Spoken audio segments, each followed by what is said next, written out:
Live deep in the heart of West Texas, it's the James Hendricks Show. Have my brain placed in stasis just to make it fun.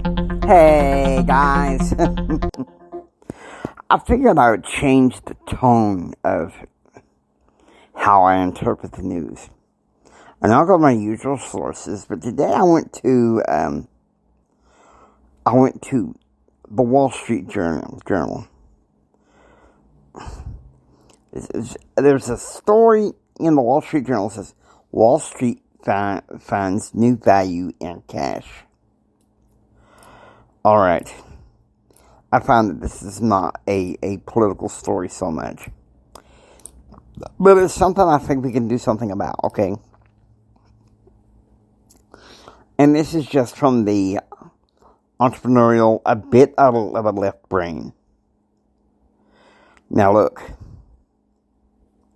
there's some things we can't do nothing about. The Russia-Ukraine thing, stocks falling, potential oil prices falling. Listen to me. This one news story gives me some advice on help you to know what to do. You can do a lot to save this country. You can. And the first one is to protect your assets. So I'm going to go ahead and give a name for one of my corporate recommends. If you're wanting to diversify your assets, protect your assets, I suggest you contact Money Metals. Either online or on the phone, investing yourself into some silver and some gold. And these Wall Street types saying, oh, we found new value in cash. We found new value in cash. Well, cash is going down. And why? Why? Inflation. Seriously, get a hold of Money Metals Exchange.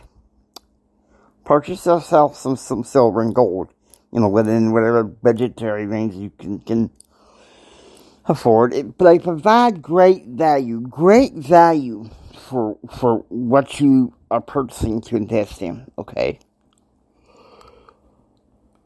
It's better than the stock market, because if the stock market is backed by cash, that's a problem, okay? Unless you've got some Wall Street giants that are more into crypto and Bitcoin, which is backed by precious metals. And even then, seriously, something that'd be easier to invest in is to go ahead and get in touch with Money Metals Exchange. Before you investing in crypto, get you some solid assets, which is in gold and silver, okay? Don't mess around with your life and your livelihood where that's concerned.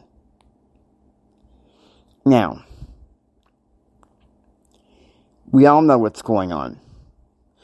I heard last week that a federal judge in Florida, appointed by President Trump, removed the mask mandate. And of course, Biden and these leftist reactive idiots, they're going to go ahead and appeal the mask mandate. And I think that they're going to get a serious slap in the face, hopefully, in the courts and in the American people this November. Which November can't come sooner enough, because I'm going to be honest with you. As a consultant for both parties, I'm going to say this. The Democrats are going to get creamed. They are going to get creamed, because I'm predicting a red wall in at least over half the state, about half of the country. 60% of the country is going to say, okay, hey, enough, stop it, no more, no more, no more. And we're going to have a Republican House, hopefully a Republican Senate, and just halt some of the crap that these leftist people are going to do.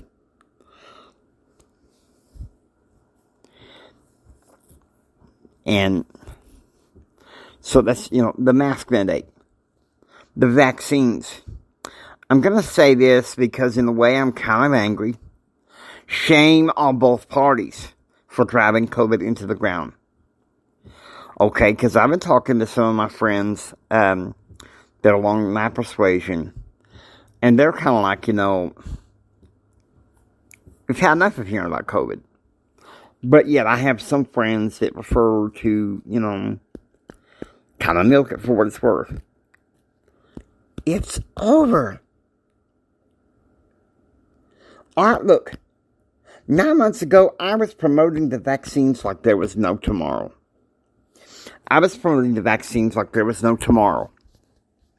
Particularly with the issue where the vaccine is the mark of the beast. Okay, I know. I didn't mean to go spiritual, but here's another thing. Don't take just some politician or some religious leader's word for it. Search the scriptures. This is something you need to focus on. Gospel learning in the home. If you got kids, you got a wife and kids, you take that family. You take them kids and you hold them tight, okay? Let's not play around with this. We can still make a difference in our family. We can make a difference in preserving our assets, converting them into solid assets, okay?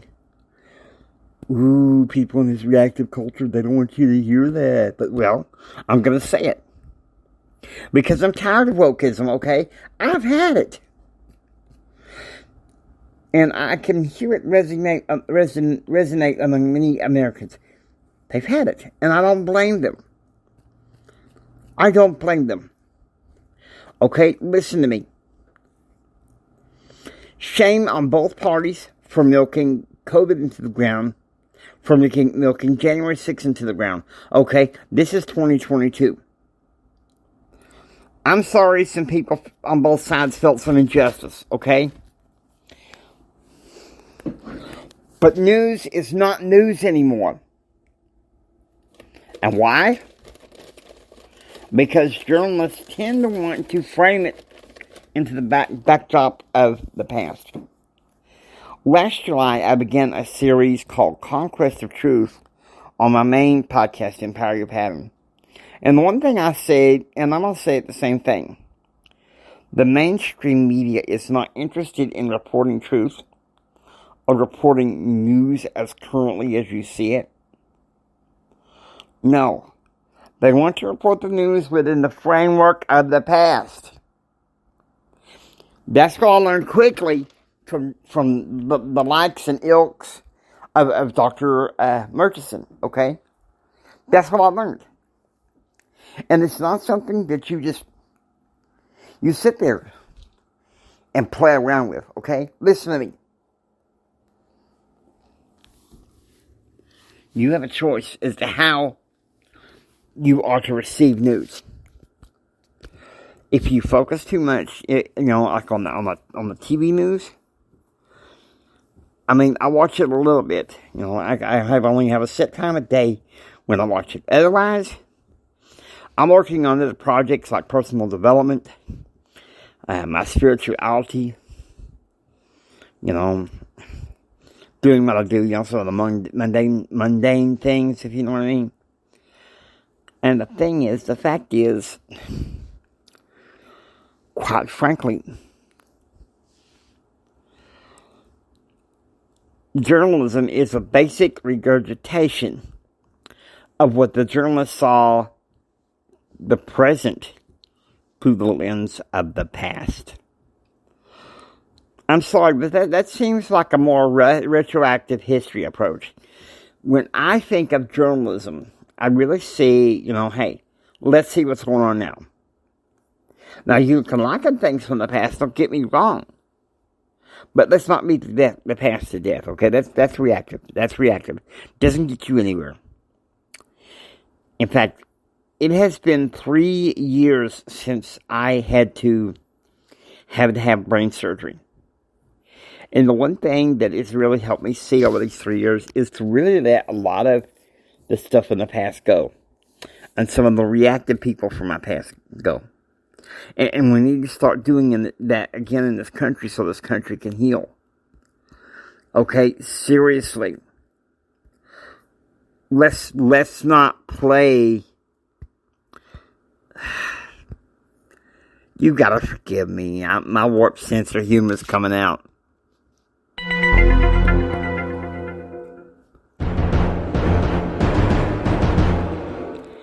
We cannot play the fart game with our lives, with our future. Just sit around and fart around, regurgitate the gases of the reactivity in the news of our past. Oh, the past 2 years are terrible. The past 2 years were terrible. Over and over and over and over and over again. Okay, stop it. Stop it. You didn't come to the James Hendricks show to hear crap from the past. Okay, maybe sometimes I do that. Those White House, really? I do retroactively in the past. But it's satire. It's humor. I tend to look at some of the lessons from the past with satire and humor, and I hope that helps you understand. Hope it's something you can tap into and really grow to appreciate it. Because, guys, that's what I'm here for. Report the news as it is. And if it's anything having to do with the past, let's go way back and have some fun. Okay? Please? Now, I hope you enjoy listening to the James Hendricks Show. If you like what you hear, please subscribe. Become a part of receiving most daily updates. This is Jimi Hendrix saying until next time, take care and be proactively informed. Get ready because tomorrow is going to be a show. We're going back to the straight news, 2 news stories. We're talking about the biblical versus Marxism philosophies. Take care. God bless you.